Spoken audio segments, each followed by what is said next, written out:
Whatever Mr. Wrong did was absolutely, totally, completely, utterly wrong. However hard he tried, he just couldn't do anything right.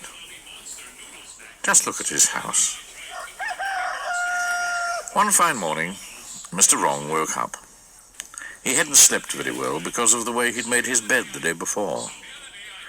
He jumped out of bed, fell over, twice, put on his shoes, on the wrong feet, went to the bathroom, tripping over the bath mat, squeezed out some toothpaste onto the wrong side of his toothbrush, cleaned his teeth,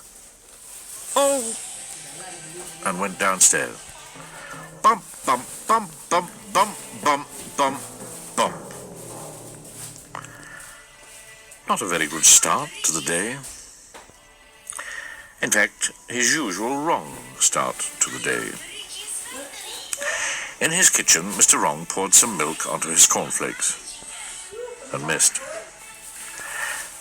As he sat in his kitchen that fine morning, eating his dry cornflakes, he sighed. Oh dear, he thought. I do so wish that everything I do wasn't quite so absolutely, totally, completely, utterly wrong. So after breakfast, he went for a walk in order to think how he could solve his problem. It took him 10 minutes to get out of the house, because he kept trying to open his front door outwards instead of inwards. As he walked along, he passed a worm. "Morning, dog," he said.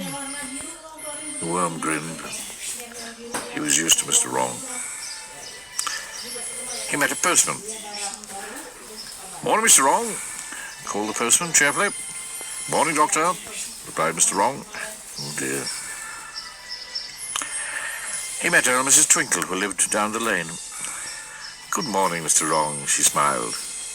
"Morning, Mr. Twinkle," replied Mr. Wrong. Oh dear. And then he met somebody he'd never met before.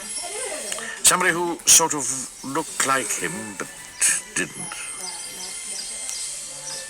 "Good morning, sir," said that somebody. "Good morning, madam," replied Mr. Wrong. "I'm Mr. Wrong." "I guessed that," replied the person. "Well, I'm Mr. Right. Now tell me," he went on, why are you walking along looking so miserable?" "Because," replied Mr. Wrong, "I can't do anything right." "In which case," said Mr. Right, "we'd better do something about it. Follow me." And off he set, and off set Mr. Wrong, in the opposite direction. Mr. Right hurried back and turned him round. "This way," he said. And they walked together to where Mr. Right lived.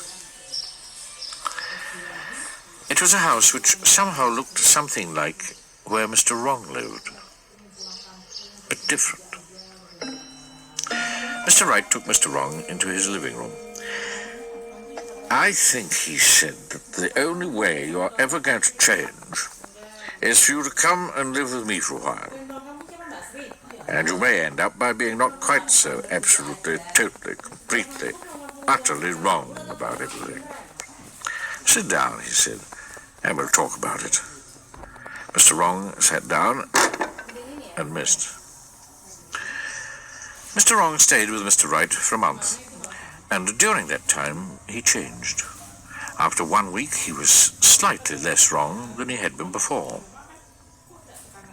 After 2 weeks he was even more slightly less wrong than he had been before. And after a whole 4 weeks he was a changed Mr. Man.